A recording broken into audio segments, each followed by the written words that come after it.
¿Cómo están? Muy buenas noches. Vamos a continuar la serie. eh,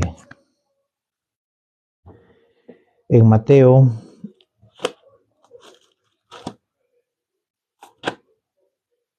en Mateo 6, Mateo 6, 7. Los otros días estamos discerniendo conforme eh, a las escrituras. Comenzamos con Mateo 6.1, los videos lo puede ver en YouTube, los videos completos. 6.1, llegamos, ayer hicimos 6.5, del 5 al 6. Y hoy día vamos a continuar con el 7 y el 8. Les aseguro que una hora va a alcanzar para solamente 2 versículos. Es algo que en la tarde comencé a buscar, a, a pedir a Dios, ¿no? Qué cosa hay más. Y realmente hoy día vamos a aprender todos juntos, con respecto a las palabras de Jesús. Jesús, Cristo, Dios y sus palabras. Nos vamos a Mateo 6.5. Vamos a hacer un pequeño repaso de ayer. Va a ser rápido, puntual, preciso. ¿Sí? En Mateo 6.5 dice: tú cuando ores no seas como los hipócritas. ¿Hay hipócritas dentro de la iglesia? Sí hay. Y muchas veces ni siquiera saben que son hipócritas. ¿Ya? Porque ellos aman el orar de pie en las sinagogas y en las esquinas de las calles. Es decir, dentro de la iglesia, en el templo, en el lugar donde la gente se reúne, no vamos a contextualizar, donde la gente se reúne, los lugares donde la gente se reúne para alabar, para adorar, para escuchar la palabra, en las sinagogas, eso es lo que significa sinagogas, ¿no? Si vamos a contextualizar a nuestra época, y en las esquinas de las calles. ¿Cuáles son las esquinas de las calles ahora? Antiguamente, hace 2000 años, no había redes sociales. Esas eran las redes sociales de la época. Era el Facebook, el YouTube, la esquina del Facebook, la esquina del YouTube, la esquina del TikTok, la esquina del Twitter, ahora que es X, ¿no? Es decir, eran los centros de reunión donde la gente se reunía para transmitir ideas, pensamientos, para que la gente lo vea, ¿no? Para transmitir pensamientos, ¿no? Eran los centros de reunión o los centros de acopla de multitudes en las cuales si uno quería publicar algo, quería hacer saber algo, iba a las esquinas de las calles, en las plazas, ¿no? Y en las sinagogas, en los centros de reunión. Entonces, dice, porque ellos aman el orar de pie en las sinagogas o en las esquinas de las calles, ¿no? Ahora serían Facebook, Twitter, aman orar, ¿no? En Facebook, en Twitter, en YouTube, en TikTok o dentro de la misma iglesia, ¿no? Para ser vistos de los hombres, es decir, ellos no iban a hablar con Dios, a clamar a Dios, a que Dios les escuche, no, ellos no iban a llevar una petición a Dios, un interrogante, ellos no iban a querer conocer a Dios, no, ellos iban y oraban para que la gente lo escuche, para que la gente agarre y diga, wow, qué hombre de Dios, un like, un comentario positivo, oye, qué bien lo haces, qué bien, qué excelente lo haces. Entonces, para ser visto de los hombres, de ciertos digo que ya tienen que su recompensa. Y hablábamos de ayer, y lo vamos a dejar hoy día también incógnita, qué significa la recompensa de Dios. Pues en el 6.1 también habla de recompensa. Y habla, es decir, hay un significado con respecto a recompensa. El significado que tenemos nosotros por nuestra cultura, el significado que hay según el diccionario de la Real Academia de la Lengua Española y el significado que tiene Dios con respecto a recompensa, ¿no? En los otros videos lo expandimos todo eso con respecto a la recompensa, expandimos cada tema, cada puntualmente, lo pueden ver en YouTube o si no también lo voy a colgar en una plataforma, todo el video para que puedan tener más amplio concepto. Ahorita estamos simplemente a vuelo de ave, estamos pasando por estos versículos. En el número 6.5 de Mateo, mas tú cuando ores entra a tu aposento a tu aposento, tu cuarto. ¿Qué es el aposento? Es el cuarto donde uno va a reposar, donde uno entra en intimidad, donde uno se saca la ropa, se pone su pijama, donde uno está en completa, entra en un estado de completa, eh, ¿cómo se llama? En un estado de completa vulnerabilidad, ¿no? Tu cuerpo entra en un estado de sueño, de reposo, en la cual muchas familias, mucha gente les han robado cuando han estado durmiendo, no han sentido ni que han roto la puerta, ni que han caminado, se han llevado el televisor. ¿Por qué? Porque el sueño es un estado de reposo, un estado de inconsciencia, ¿no? Entonces y ahí dice, entra en tu aposento. ¿Qué se hace en el aposento? ¿Qué se hace no en tu casa, sino en tu aposento, donde tú duermes, ¿no? ¿Qué es uno hace? Reposa, entra en un estado de inconsciencia, entra y muchas veces unos duermen en calzoncillos, otros sin ropa, ¿no? O otros así nomás, es decir, con su pijama de Winnie Pooh, ¿no? Entonces, pero es un lugar que uno no lo publica, uno no, es decir, no tiene la costumbre mayormente. Ahora sí, ¿no? Hay personas que ponen su cartel y se ponen a dormir y en TikTok ponen horas y horas ahí que están durmiendo.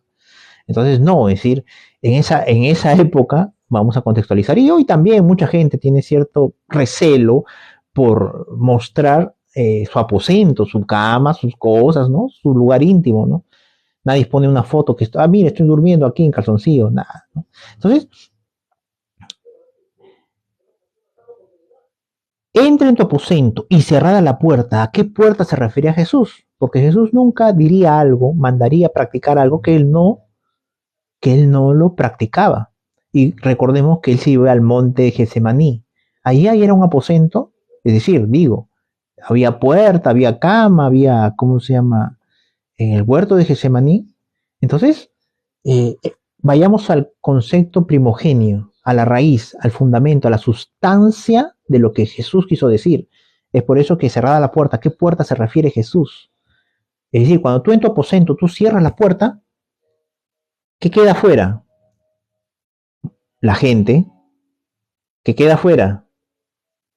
Las personas, quedan tus familiares, quedan afuera los problemas, a esa hora no te buscan, quedan afuera las deudas, todo queda afuera, ¿no? Los precios de los productos que se elevan, todo queda afuera. Y cerrada la puerta, ¿no? Y te echas a dormir, te echas a descansar, a reposar. Ora a tu Padre que está en secreto y tu Padre que ve en lo secreto te recompensará en público. Hay dos frases acá muy importantes. Una que tu Padre está y uno que tu Padre ve. Y la otra y más importante que es que tu Padre que está, es decir, está tu cama, está tu piso, está tu techo, está tus sábanas y también está Dios ahí esperándote. No lo digo yo, lo dice Jesucristo. Y tu Padre que está. No es que vas a estar 3, 4, 5 horas en ayuno clamando y recién Dios se va a dignar en aparecer. No. Jesucristo dice que tu Padre está. Y si Jesucristo lo dice y Él es la verdad, eso sucede al que cree a Jesús cuando va a orar. Cuando va a orar, yo vengo en el nombre de Jesús y acá dice que mi Padre está. Y si tú le crees a Jesús, el Padre va a estar. Va a estar el Hijo, va a estar el Espíritu Santo. Entonces, y ahora comenzamos con el número 7. Como les digo, estamos a vuelo de pájaro, es decir, y estamos rasando los versículos de una manera rapidísima en una pequeña introducción para llegar a las 7. Los otros lo hemos tratado del 6 al 4, una hora aproximadamente, más de una hora. Y del 5, del Mateo 6, del 5 al 6, hemos tratado ayer también una hora. Y ahora vamos a tratar el Mateo 6, 7. Y orando, escuchen bien, ahí dice y orando. Cuando tú estés hablando con Dios, meditando con Dios, conversando con Dios y orando, no uséis vanas repeticiones. Acá es importante porque en la oración del Padre Nuestro, que vamos a verlo en el número 9, Jesucristo dice, cuando ustedes oren, oren así. Jesucristo como Dios, Él no te dice, ¿sabes qué? ¿Qué te parece si, mira, acá hay una oración, si gustan, si desean, si tienen ánimo, si les parece chévere esto, pueden también orar así, ¿no? Pero también pueden ponerles lo que ustedes consideren, crean o piensen que es lo razonable. ¿Qué les parece? No, Jesucristo dice, cuando ustedes oren, Mateo 6:9, vamos a saltearnos, pero es importante, fundamental para entender el contexto, ¿no?, de lo que Jesús quiere decir. Vosotros pues oraréis así. Miren, es más puntual. Vosotros pues oraréis así. ¿Ah? Entonces, para llegar en la oración del Padre Nuestro, y lo voy a contextualizar para poder centrarnos mejor, en la oración del Padre Nuestro es el ADN de la oración del ministerio de Jesús. Es la estructura ósea del cuerpo de las obras de Jesús aquí en la tierra. Si decimos dónde comienza y dónde esta sabiduría y este poder, de dónde emana, tiene que haber nacido en lo que con Dios hablaba. Y Jesucristo nunca mandaría hacer algo que él no practicara, si no se volvería un hipócrita, ¿no? Porque les decía a los hipócritas, les decía, ustedes oran, no vienen a orar a Dios, sino vienen a orar a la gente. Es decir, es un hipócrita. Alguien que supuestamente dice algo y hace otra cosa, ¿no? Ese es el concepto de hipócrita según Jesús. Entonces, en la oración del Padre Nuestro, que cuando Jesucristo en Mateo 6:9 dice, vosotros, tú y yo, vosotros, nosotros, vosotros, ustedes, ¿no? Ustedes, nos decía nosotros, pues oraréis así. Y Jesucristo, como le digo, nunca mandaría hacer algo que él no practica. Entonces, en el 6:9 comienza con Padre, ¿ya? Hasta ahí vamos a quedarnos. La estructura es el ADN de la oración, es el cigopo, la junta de los cromosomas. Cuando un hombre y una mujer se juntan, ¿no? Un hombre pone el esperma, la mujer el óvulo, y se junta en un cigopo. Si no me equivoco, creo que es cigopo. Entonces, esas que se unen, se juntan los cromosomas, 23 masculino, 23 femenino, y se fusionan y luego comienzan a multiplicarse y llega a generarse un hombre. 100.000 millones de neuronas, huesos, articulaciones, músculos, órganos como el corazón, el hígado, comienzan a ¿qué? A desarrollar en su parte primogénia, en su parte primaria. Entonces, ¿dónde comienza el ministerio de Jesús? En lo que acordó o en la comunión que tenía con su Padre. Y Jesús dijo, cuando ustedes oren, oren. En Juan el Bautista, un hombre consagrado, un hombre integrado, un hombre recto, un hombre justo, y todos decían, ¿qué le pides a Dios? ¿Cómo hablas con Dios para que tú manifiestes toda esa personalidad que nosotros también queremos? ¿No? Los discípulos de Jesús también tuvieron ese interrogante. Enséñanos a orar. Enséñanos tú, Jesús. Vemos que tú levantas muertos, caminas sobre las aguas, a una sola voz para la tormenta, multiplicas los panes, haces ver a los ciegos, haces ver a los sordos, y el milagro más grande, sanó a la suegra de Pedro. Es algo que todos se quedaron sorprendidos. Entonces, es decir, tu poder es ilimitado, Señor. ¿Qué cosa, cómo tú, qué conversas con Dios? ¿Qué es lo que tú le hablas a Dios? ¿Cuál es tu consenso, tu amistad con Dios? ¿Cuáles tus palabras o qué palabras que utilizas tú para poder manifestar todo lo que vemos, todo lo que apreciamos de ti, la sabiduría que tú tienes? ¿Qué es lo que tú estás haciendo? ¿Qué oras a Dios? Queremos saberlo. Entonces, eso mismo, esa misma interrogante, es decir, esa misma interrogante le plantearon a Jesús. Y Jesús no rehuyó a la pregunta, no de una parábola, no dijo, miren las estrellas, miren esto, o miren cómo las plantas crecen, y así es la oración. No, él no rehuyó, él no escapó, él no fue por una parábola para que no entiendan y para que después le pregunten, no, fue preciso, puntual, claro, conciso. Él dijo, vosotros pues oraréis así. ¿Por qué no va con rodeos? ¿Por qué no dijo, ¿saben qué? ¿Qué les parece esta oración? No, Él es Jesucristo, es Dios. Y como Dios, lo único que puede salir de su boca son mandamientos, decretos, ordenanzas. ¿Entiendes? Como Dios, no pueden salir opiniones, ¿cómo se llama? Capaz subjetivas, ¿no? ¿Saben qué? ¿Qué les parece esto? No, no, no. Él, como Dios, y lo demuestra ahí, da mandamiento. Vosotros, pues, oraréis así. Solamente un Dios tiene esa capacidad de saber, de decir la verdad. Entonces regresamos a Mateo 6:7. Y orando, es por eso que en el contexto, ustedes van a leer el contexto desde el 6, desde el 5, desde el, si no me equivoco, desde el monte, el sermón del monte, desde ahí comienza a fundamentar como un abogado cuando lleva y expone su caso delante del juez, ¿no?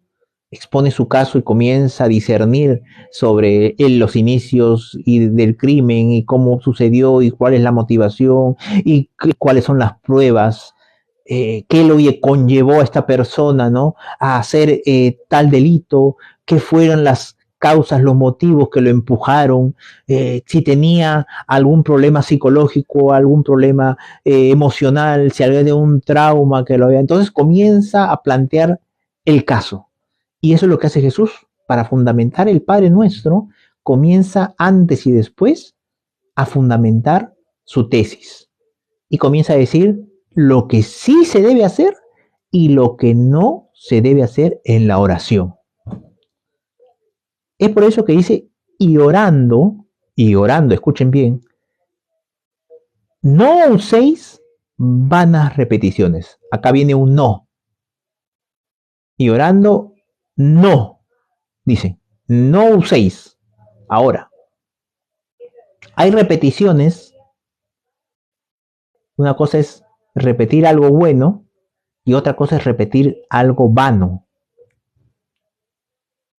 Algo vano, repetir el Señor, quiero los superpoderes del Capitán América, quiero los poderes de Superman, Señor, quiero los poderes de Aquaman, ser musculoso como Aquaman, quiero ser tan multimillonario como Tony Stark de la película El Capitán América, de la película Iron Man.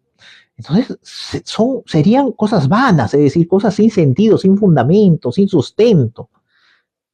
Una cosa es repetir algo correcto, repetir algo loable, algo bueno, y otra cosa es repetir algo vano. Tenemos que entender eso. El repetir no es malo. Lo malo es repetir algo vano, algo sin sustento, sin fundamento. ¿Entiende? Entonces, muchas veces nosotros cuando mucha gente ve en el catolicismo y ve que el sacerdote cuando llegaba, ¿no? La persona, padre, ¿cómo estamos? Buenos días. He pecado, padre. Viernes, sábado, padre, una borrachera, he maldecido, he golpeado a mi mujer, padre. Pero aquí estoy, padre. Estoy con la resaca, un poquito, que discúlpeme el aliento, pero ahí estoy, padre. Y él va diciendo, hijo mío, hijos míos, por supuesto, yo te perdono. El pecado concebidos, la sangre te perdonas. 10 Padre Nuestros, 5 Ave Marías, 5 credos. Padre Cristo, gracias. Entonces, uno por ese mal ejemplo, es decir, que simplemente liberaba a la persona de la culpa que tenía y luego volvía a hacer lo mismo. ¿Por qué? Porque el Padre Nuestro es vano cuando una persona agarra y comienza, para nosotros en los cielos santificado sea tu nombre, venga a nosotros tu reino, Señor, tu voluntad, perdona nuestras ofensas, así como nosotros perdonamos a los que nos ofenden, y no dejes caer en tentación, más librando del mal, porque tú eres el reino, tu poder y la gloria. Entonces, eso es vano. Yo no estoy llorando, yo no estoy orando para hablar con Dios, yo estoy orando para salirme, para terminar de una vez con la tarea e irme a hacer lo que me gusta. Yo no he venido a orar a Dios, yo he venido a terminar el castigo, a terminar la penitencia. He venido a terminar la penitencia, a hacer la tarea rápidamente y salir y hacer lo que me gusta. Ahora estoy limpio, estoy tranquilo. ¿Qué apagaste la conciencia? Pero no buscaste hablar con Dios, porque es oración que es hablar, comunicarse, ¿no? El hablar es, hay dos personas, uno habla, el otro escucha, luego el otro habla y uno escucha. Entonces tienen que haber dos interlocutores como mínimo para que haya una oración. Entonces, por eso dice ahí, y orando no uséis vanas repeticiones. Es decir, las repeticiones son buenas, sí, son buenas, son loables. Cuando tiene sustento, tiene fundamento, tiene base bíblica, son buenas. Pero las repeticiones vanas, repetir algo vano, sin sentido, sin fundamento, sin principios, sin base bíblica, ahí es el detalle. Ahí, como dijo, ¿no? Ahí es el problema. Como creo que decía Chespirito, creo que decía, ¿no? He aquí la flor. Entonces, no uséis vanas repeticiones, como los gentiles. Hace más de 2000 años, gentiles eran las personas que no eran judías, las personas que creían capaz en el dios reptil, en el dios serpiente, en Mamón, en muchas otras deidades que había en esa época, ¿no? Otras supuestas deidades o deidades que la gente lo adoraba, le alababa, le llevaba ofrendas, ¿no? Entonces, pero ellos hacían sus oraciones, ellos decían, voy a ir a orar, y iban a tener comunión con esas estatuas, con esas efigies, con lo que ellos consideraban que eran sus dioses, ¿no? Y les hacían peticiones, ¿no? Vemos, trayendo a contexto, y no quiero ofender con esto, estoy haciendo una comparación con respecto a la Rosa de Guadalupe, ¿no? Las personas cómo oran, ahí van a ver cómo oran la gente sin sustento bíblico, sin base bíblica, sin fundamento, ¿no? Simplemente oran porque tienen una necesidad y le traen ante su deidad para que lo supla. Entonces, muchas veces traemos ese contexto cuando llegamos a Cristo, venimos y consideramos que también debe ser así, que también esta deidad nos tiene que suplir nuestras necesidades, absolutamente. Entonces, en el proceso, en el proceso que es bueno, es decir, orar, así sea malo, así ores mal, así ores bien, así ores perfectamente, así ores con errores, es decir, así ores como ores, es bueno. ¿Por qué? Porque en el proceso Dios te va mostrando como un padre, te va corrigiendo y te va instruyendo. Eso es importante, ¿no? Pero acá Jesús dice, no hagáis no o no, es decir, lo que se puede hacer y lo que no se puede hacer. Dice, orando no uséis vanas repeticiones, como los gentiles, y pone un ejemplo puntual claro, como los gentiles, como las personas que oran a deidades, a estatuas, de madera, de yeso, a ellos, no hagan como ellos. Escúchenlo como oran ellos. Y di tú, ¿estaré yo orando igual? ¿Estaré yo hablando igual? Capaz cambié simplemente de deidad y ahora ya no, capaz no me inclino ante un yeso, ante una estatua de madera, ya no me inclino ante una imagen, pero capaz mis palabras son iguales, ¿entienden? Hagamos una auto, autoanálisis y veamos qué tanta diferencia hay. Hay un 50% de diferencia, hay un 20% de diferencia, un 80% de diferencia.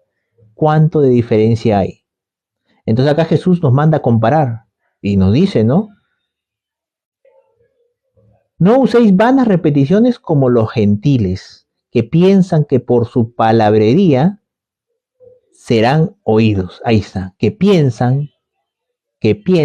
creen, que imaginan que por su palabrería. Entonces, oh Señor Altísimo, tú creador de todo el universo. Y el Señor dice, sí, sí, bueno, gracias, gracias, sí, lo sabía, sí, no, no, recién me había enterado que era eso. Entonces, no, es decir, ¿qué es palabrería? Es llenar vacíos, es tratar de ganarse ganarse el cariño a través de qué? De adulaciones, ¿no? Ganarse el cariño a través de frases armadas, de ser beneplácito con la persona, con frases, con ideas. Entonces, dice que piensan por su palabrería. Por eso le digo, es decir, muchas veces,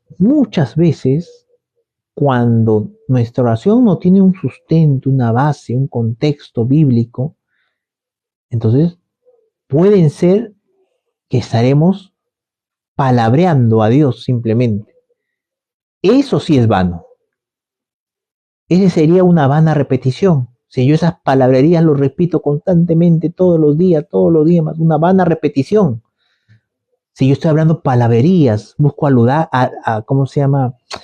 Ganarme el cariño de Dios a través de la adulación. Entonces, ser, como sea, tratar de ganarme ese cariño de parte de Dios, ¿no? Diciéndole, oh papito bueno, papito hermoso, que esto, que el otro, ¿no? Entonces, tú que eres el omnipotente, el omnisciente, tú que eres todo. Entonces, trato de por palabrerías ganarme, ¿qué? El cariño de parte de Dios. Dice, que piensa que por su palabrería serán oídos. No os hagáis, en el número 6:8 de Mateo, no os hagáis, no lo hagan, dice. Por eso le digo, en Mateo 6:9 habla de la oración del Padre Nuestro, del ADN de la oración, del ADN del ministerio de Jesús, de la estructura ósea del ministerio de Jesús, ¿no? De ahí nace todo su ministerio, sus palabras, su poder, su evangelio, el reino, a través de la común unión de lo que él conversaba con Dios. Entonces, es por eso que él muestra un antes y un después, qué es lo que no y qué es lo que sí se debe hacer. Y acá en el 6:8 dice, no os hagáis. Pues, dice, semejante a ellos, no pues hagáis, no os hagáis pues semejante a ellos, que no hagan semejante a ellos. Es decir, por eso te digo, es decir, tú puedes escuchar cómo oran esas personas. Tienen un 50% parecido a lo que tú oras, tienen un 20% parecido, un 80% de parecido a ellos. Jesucristo dice, ¿sabes qué? No lo hagas. No lo hagas. Así de claro, así de puntual. No os hagáis, pues, semejante a ellos. Semejante a ellos. Es decir, en algún momento nosotros, de nuestros padres, de nuestras personas, de nuestra cultura, aprendimos a orar, a rezar o a hablar con Dios, ¿no? En los alimentos, en la parroquia, en reuniones, ¿no? Entonces, eso lo aprendimos y muchas veces ya no lo cuestionamos.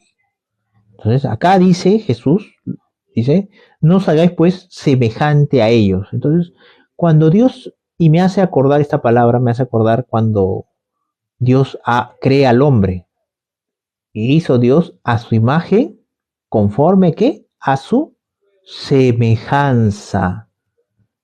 Y acá dice que la semejanza que se aprende.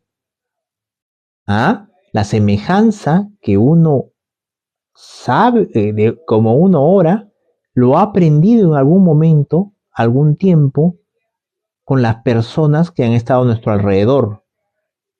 Un bebé, un niño nace es decir, blanco, 100.000 millones de neuronas totalmente para estrenar, 100.000 millones de neuronas que van a almacenar millones de datos y esos datos se los transmitimos las personas que estamos alrededor. Con la palabra, lo que sale de nuestra boca solamente es el 10%, el otro 90% le transmitimos con gestos, aptitudes, reacciones.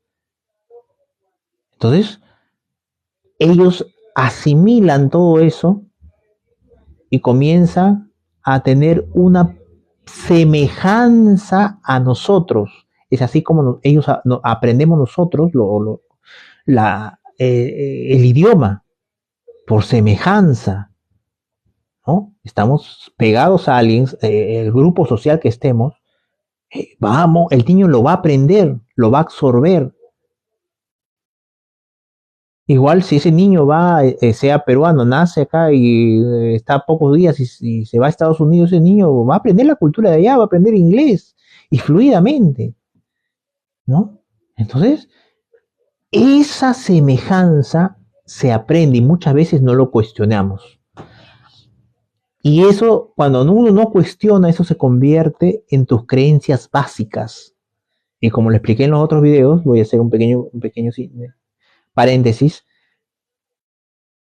Tus creencias básicas son lo más profundo de ti, lo más profundo de tu ser. Es algo que tú no cuestionas, que tú ya lo tomas por cierto. Tu mamá, tu abuela, tu tía, tus familiares te dijeron que esto es blanco y esto es blanco y así va a ser por siempre, eso va a ser blanco. Y ya no lo cuestionas, tú lo ves y dices, eso es blanco. Ni siquiera lo piensas, lo meditas, lo razonas, no, eso es blanco. Y listo. Estoy poniendo un ejemplo. Tus creencias básicas por consecuencia dan pensamientos. Tus pensamientos por consecuencia dan palabras. Tus palabras, la suma de tus palabras por consecuencia generan acciones. Las acciones, la suma de tus acciones, llega a ser tu cultura. Ahora la gente quiere cambiar su cultura y no va a poder. Para cambiar la cultura tiene que cambiar ¿qué? Sus palabras. La gente quiere cambiar sus palabras, ¿no? Y no va a poder. Tiene que cambiar ¿qué? No, sus acciones, perdón. Quiere cambiar la cultura, tiene que cambiar sus acciones. Pero para cambiar tus acciones, tienes que cambiar tus palabras. Para cambiar tus palabras, tienes que cambiar tus pensamientos. Y para cambiar tus pensamientos, tienes que cambiar tus creencias básicas, lo más profundo de ti, lo más ignoto, lo más de tu ser, lo que ya no cuestionas. Y solamente Dios, con su palabra, puede llegar hasta lo más profundo. La palabra de Dios es una espada de doble filo que penetra la carne, las coyunturas, el tuétano, hasta lo más profundo del ser humano. Entonces, esa es la palabra de Dios. Es por eso que el Espíritu de Dios, la palabra de Dios, puede hacer eso con nosotros. Y ahí, dice, ¿no? En el 6:8, no os hagáis pues semejante a ellos, porque vuestro Padre, ahí utiliza la palabra papá, porque vuestro papá sabe de qué cosas tenéis necesidad. Entonces acá vuelvo a utilizar esta palabra que es neurálgica en el sentido de papá. Y muchos tenemos un concepto distinto, la palabra papá.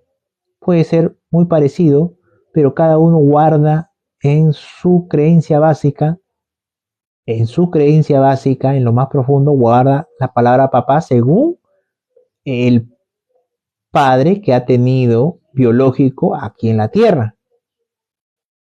Uno va a entender esa frase según lo que ha vivido en la tierra. No lo que le ha enseñado el diccionario, sino lo que ha vivido. Entonces, muchos han tenido un padre presente, pero ausente. Capaz ese fue mi caso.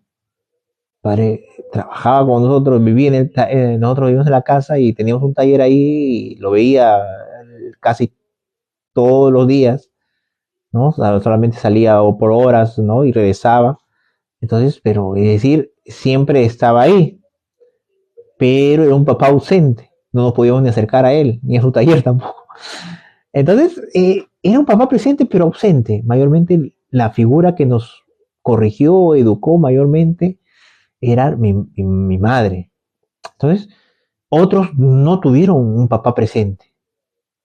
Por A o por B motivo, capaz hizo otra familia, buscó otra mujer, tuvo otros hijos, y veíamos un papá capaz por las semanas, o capaz cada vez cada mes, o cada vez que se acordara, un papá que no proveía. Entonces, otros se criaron con un padrastro, ¿no? Y no es lo mismo, ¿no? Pero es decir, se criaron.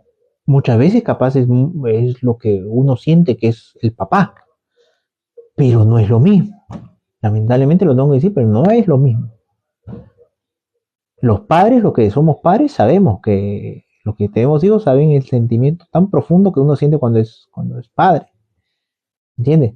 Entonces, ese mismo sentir, ese mismo razonamiento, Jesús en el versículo 6-8 dice, porque vuestro Padre sabe de qué cosas tenéis necesidad.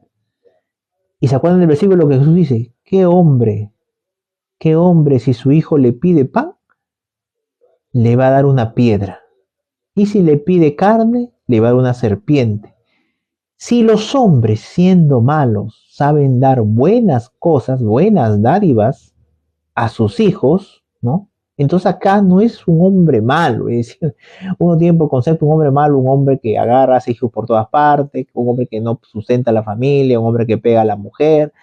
Capaz uno entiende, si los hombres siendo malos, es decir, sí, debe estar hablando de un hombre pegalón, un hombre que no le da de comer a los hijos, un hombre que lo deja desasiado, que lo deja sin educación. No, está hablando ahí, si los hombres siendo malos, es decir, está hablando que si los hombres, con sus errores, con sus defectos, con sus virtudes, cuando tienen un hijo, le proveen de todo, de su leche, su techo, su alimento, su comida, quieren lo mejor para ellos, educación, que sean mejores de ellos. Está hablando de ese tipo de padre, que a pesar de sus errores, a pesar de capaz que reniega, que odia, que pelea, que hace una cosa, otra cosa, que capaz insulta, que capaz son envidiosos, son odiosos, pero a sus hijos le dan lo mejor, o lo mejor que pueden darle. A ese tipo de padre, ese tipo que cuida al hijo, que protege, que mal o bien está ahí para el hijo, que le da sus alimentos a sus horas, ¿no? Que no les hace faltar nada, que se esfuerza 2, 3 turnos al día con tal de que a sus hijos no le falte nada. Entonces, ese tipo de padre está hablando Jesús. Si los hombres siendo malos, si los hombres siendo eh, personas caídas de la gracia de Dios, siendo pecadores, saben dar buenas cosas a sus hijos, ¿qué más Dios? ¿Qué más Dios? Alguien que es santo, 3 veces santo, alguien que es puro, que no hay maldad, no hay sombra de iniquidad, en él no mora la envidia, él no compite con nadie, él no tiene ni celos, no necesita contender con nadie, ni pelearse con nadie, porque de él es el reino, de él es el poder, de él es la gloria, antes, ahora y por los siglos de los siglos. Entonces, hablamos de un Dios, de un Padre perfecto, qué cosas tiene, Él ya sabe que tenemos necesidad. Es decir, Dios agarra, Jesús dice, Jesucristo sabe qué necesitas. Sabes que estás endeudado, sabes que estás enfermo. Él lo sabe todo y sabe el por qué sucedió todo eso. El por qué sucedió cada cosa de eso.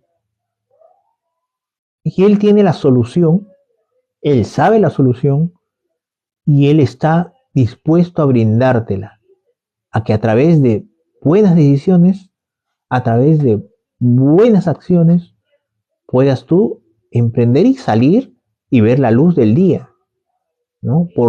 Aunque sea la noche más oscura de tu vida, Dios está esperando que tú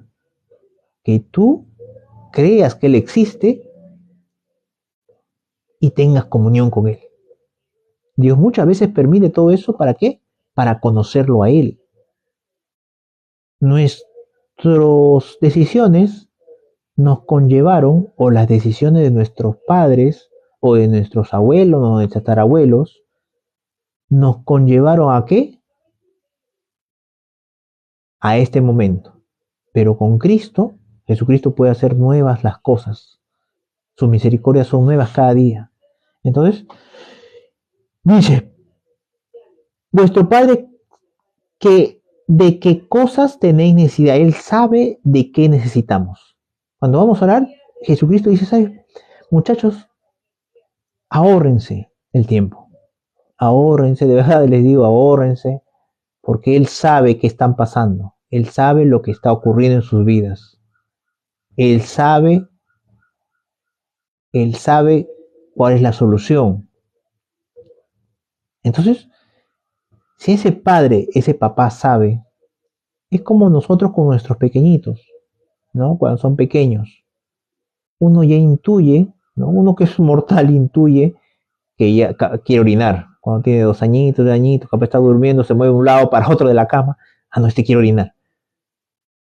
¿No?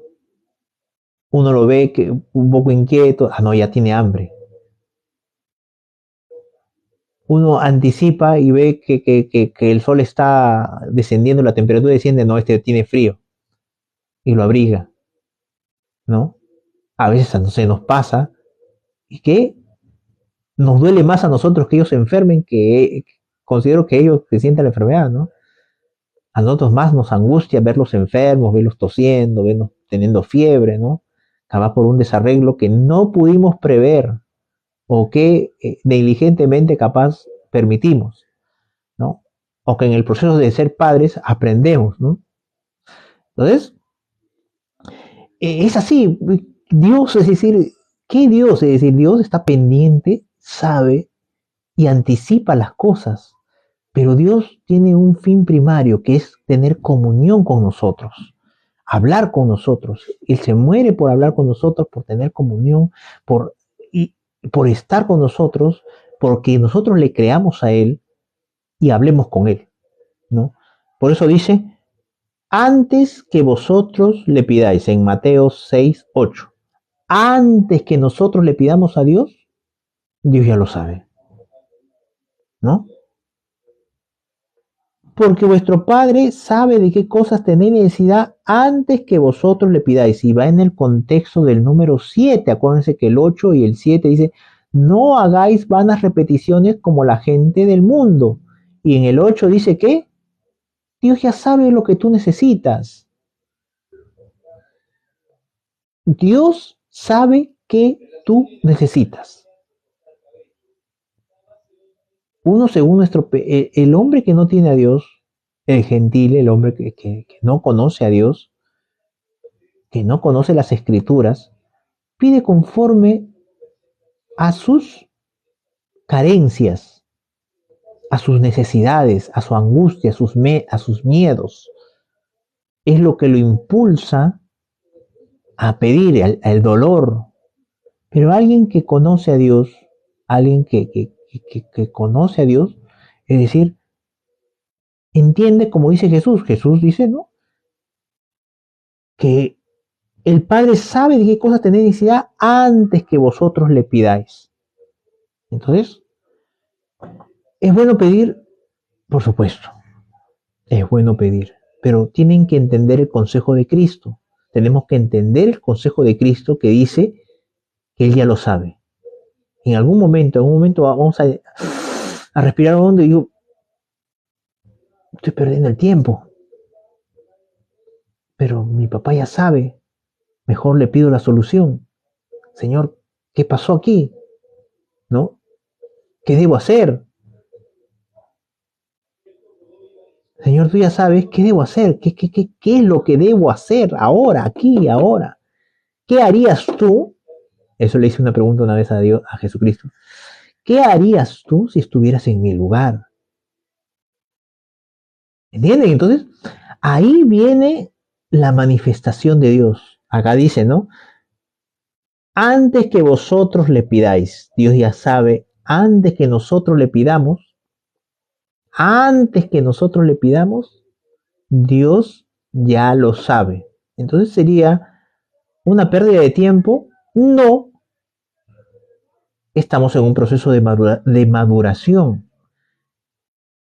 Estamos en un proceso, tenemos que pasar esa etapa, sí tenemos que pasarla, pero no podemos quedarnos viviendo esa etapa. Si uno lee a Jesús y seguimos el consejo de Jesucristo, que es Dios, y nos hace entender que nosotros, escuchen, que nosotros perdemos el tiempo, es decir, capaz como un niño llorábamos, ¿no? ¿Entiende? Pero ya ha pasado cierto tiempo, cierta madurez, bueno, ya, hasta mamá nos desteta, ¿cómo nos desteta? Muchas veces poniendo en su pezón cosas, ¿cómo se llama? Acetil rojo, otros le ponían, ¿cómo se llama? Sábila, y los niños se destetaban así, porque el niño quiere seguir tomando la teta. Entonces Dios dice, ya muchachos, los que van a entender esto, destétense, ya destétense. Van a comenzar a entender que tu padre está al tanto, Dios está al tanto de lo que te está pasando. Dios está al tanto, Él sabe de lo que está sucediéndote. Pero son tus miedos, tus temores, tus angustias, lo que quiere dominar tus decisiones. Una persona cuando tiene miedo, tiene presión, tiene angustia, tiene temor, nunca tomes una decisión guiada, supervitada por esos consejeros. Es la peor decisión que vas a tomar. Siempre te vas a arrepentir cuando tomes una decisión con miedo, con temor, con angustia, con presión. Siempre prefiere compartir con alguien que está fuera de tus emociones para que te pueda dar un consejo claro, un consejo puntual, algo que Jesucristo te puede aconsejar, ¿no? Por eso es bueno compartir con alguien, ¿no? Alguien de confianza, alguien maduro, no tampoco alguien inmaduro, ¿no? Porque es decir, te va a hacer leña, su inmadurez te va a llevar a lo peor, ¿no? O en la Biblia también un rey que a sus amigos, compañeros del colegio, lo que hacían chacotas, les dijo, ¿y qué debo hacer en este caso, no? Y le aconsejaron tomar a la fuerza a una muchacha, a su hermana, ¿no? Entonces, es decir, también tenemos que ver personas maduras que nos puedan guiar, personas que ya pintan canas, personas que han tenido una vida, un encuentro con Dios y que te puedan aconsejar y te puedan hacer visualizar, ¿no? Personas que están en calma, en tranquilidad, que tienen cicatrices de situaciones semejantes a la tuya, ¿no? Porque dicen, las estadísticas dicen que el más del 90% de lo que nosotros pensamos en angustia nunca se cumple. Entonces hay personas que están tranquilas, que ya han vivido la experiencia y que te pueden hacer respirar hondo y te pueden traer paz a tu corazón. Es por eso que es importante meditar con Dios, entrar en un tiempo de reposo con Dios. Por eso dice en el 6 de Matú, cuando ores, entra a tu cuarto, a tu aposento, a tu lugar de reposo, al lugar donde tú cierras la puerta y dejas afuera todo. Entra ahí a reposar, a agachar tu cabeza, a inclinar tu rostro a Dios, a respirar, a tranquilizarte con Él. ¿Entiendes? Entonces, y Dios que está ahí, y cuando salgas de ahí, no lo digo yo, lo dice Jesucristo, cuando tú estás al lado de Dios, vas a dejar de sentir el frío del miedo, porque Dios es calor, es fuego consumidor. El perfecto amor echa fuera todo temor, sea deudas, sea acoso, sea extorsión, sea intimidación, sea lo que sea. El perfecto amor echa fuera todo temor. Es por eso que uno bajo temor, bajo presión, bajo miedo, no puede tomar decisiones correctas. No puedes tomar decisiones correctas. Es imposible que tomes una decisión correcta bajo presión, bajo miedo, bajo una circunstancia adversa. Es preferible que tu corazón entre en un estado de reposo con Dios, estar orando en el corazón. Por eso dice cuando oréis, ora así, ¿no? Vosotros oraréis así. Y en el 9, en el 6:9 dice, vosotros pues oraréis así. Y vamos a comenzar a dejar esta pequeña introducción para el día siguiente. Padre, dice. No dice gran poderoso Padre, o el inmortal, el todopoderoso, el inconcebible Padre. Entra de frente y cuando vosotros oraréis, pues oraréis así. ¿Cómo dice? Papá, papá. Pudo haberle ponido a ese papá el gran papá, el supremo papá, el omnipotente, omnipresente, omnisciente papá de los cielos. Pudo haber puesto adjetivos calificativos antes del papá, pero no lo hizo. ¿Por qué? Porque es la primera palabra que utilizan los niños cuando se refiere a su progenitor. Cuando un niño comienza a hablar, ¿qué es lo que dice? Las primeras palabras que uno espera, que el padre se emociona, los que son padres van a entender. Papá, mamá, papá, a duras penas, con cierta dificultad vocal, pero cuando lo dicen pareciera que fuera una explosión de alegría en los progenitores. Y esa es la palabra que Dios espera que tú menciones cuando te refieras a Él. Y mañana vamos a dilucidar absolutamente esa pequeña frase. Vamos a descuartizar totalmente esa pequeña frase, los pros, los contras, los antes, durante, después, los hombres de Dios, cuándo lo usaron, qué no lo usaron. Vamos a ver que la oración del Padre Nuestro es como una semilla que parece algo pequeñito, una semilla, algo pequeñito, algo intrínseco, algo capaz insignificante. Pero en realidad, en tierra fértil, en un corazón contrito, humillado, ese Padre Nuestro se transforma, se expande, se multiplica, se extiende. Es por eso que Jesús dijo lo que dijo en público y es por eso que Jesús hizo lo que hizo en público. Porque Jesucristo nunca mandaría a orar algo que él no practicara, porque sería un hipócrita como él en el 6:1, en el otros versículos, habla de los hipócritas. Y ese es el contexto que también estamos viendo. Es decir, Jesús nos está dejando claro que él nunca mandaría hacer algo que él no practicó, que él no realizó, que él no ejecutó. Por eso el Padre Nuestro, la oración que comienza con papá, papá nuestro, en el griego lo dice, la palabra utiliza la palabra no padre, sino la palabra papá.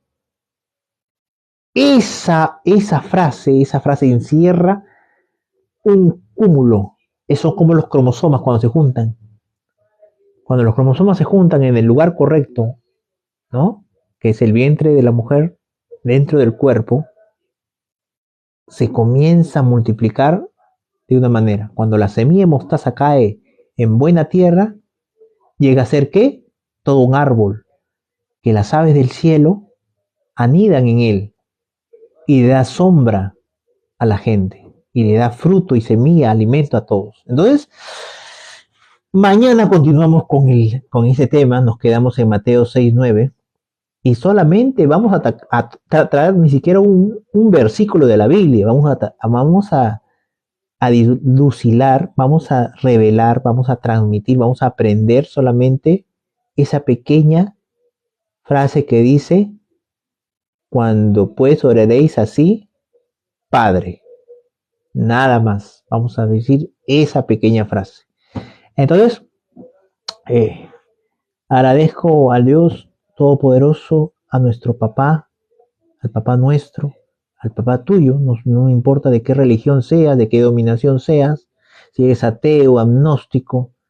¿Por qué? Porque el único ser sobre el universo que puede dar vida al hombre es Dios.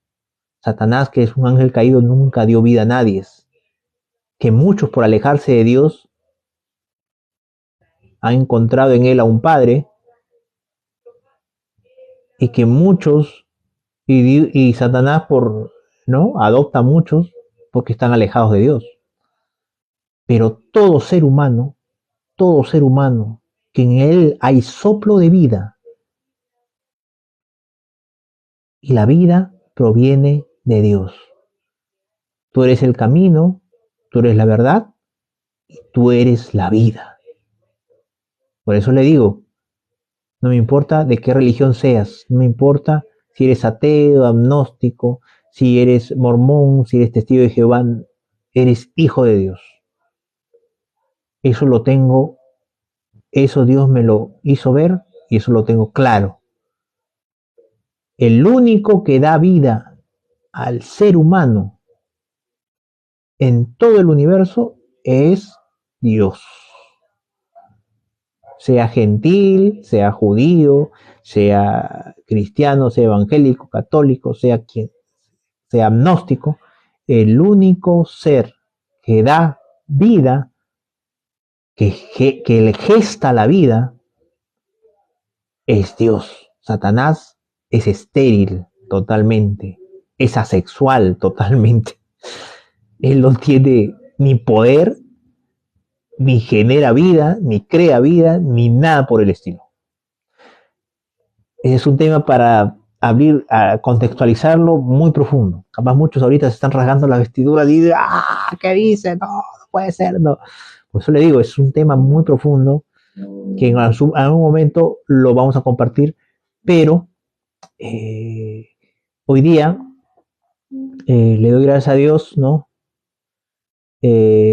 Por Medina, Moisés Semil, Chalecinho y Robert, ¿no? Muchas gracias. Hemos aprendido porque el único que trae la verdadera interpretación es el Espíritu Santo, ¿no? Y Él nos hará entender y comprender, como dice Juan 14, es el Espíritu de Dios, es el único que nos ayuda a entender y comprender lo que ha de venir. Tengan todos muy buenas noches. Esto va a estar colgado en YouTube y también en otra página que voy a abrir de TikTok, especialmente para todos estos Jesucristo y sus Jesucristo, Dios y sus palabras, ¿no? Tengan todos muy buenas noches. Muchísimas gracias. Nos vemos.